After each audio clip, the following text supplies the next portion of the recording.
Oh, hello there. I've always been drawn to computers and video games, playing MapleStory, MU, League of Legends, Smite, Overwatch, Battlefield, Counter-Strike, and Microvolts. Well, you get a point. I've played a lot of video games. While I always knew I wanted to become a programmer, seeing all the websites and video games you can create using it. It wasn't until high school, during a computer science class, that I was first introduced to a programming language. Learning C Sharp, I quickly realized that I was quite good at it, and more importantly, I loved it.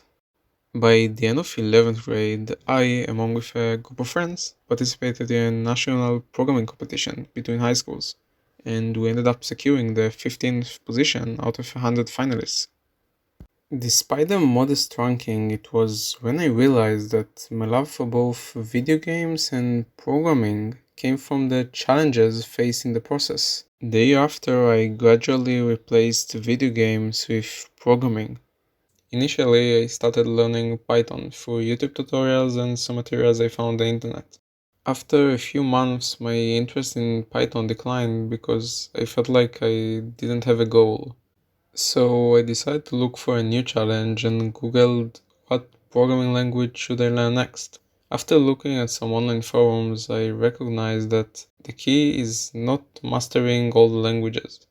It's about creating something with your programming knowledge. It shifted my way of thinking and let me explore different programming fields. I tried a little bit of machine learning, but I soon realized that I lack the academic mathematical skills to really understand what I'm doing.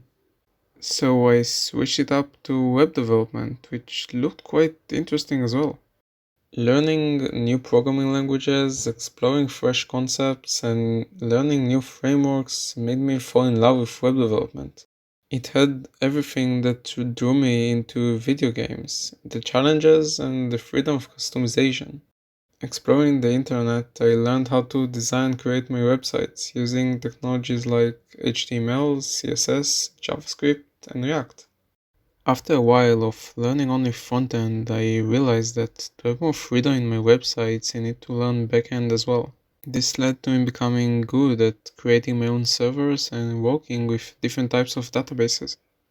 Today, after working for 3 years as a full stack developer, I decided to pursue a degree in computer science. But it doesn't stop me from learning new frameworks, new programming languages, and exploring new fields. In fact, the inspiration for my blog came to life after learning the Astro framework recently.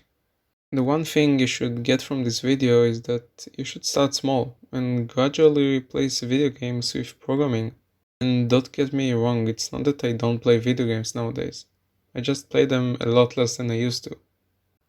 Alright, I hope you found this video interesting. Don't forget to leave a like and subscribe to the channel for more guides related to web development, and I hope to see you next time. Bye!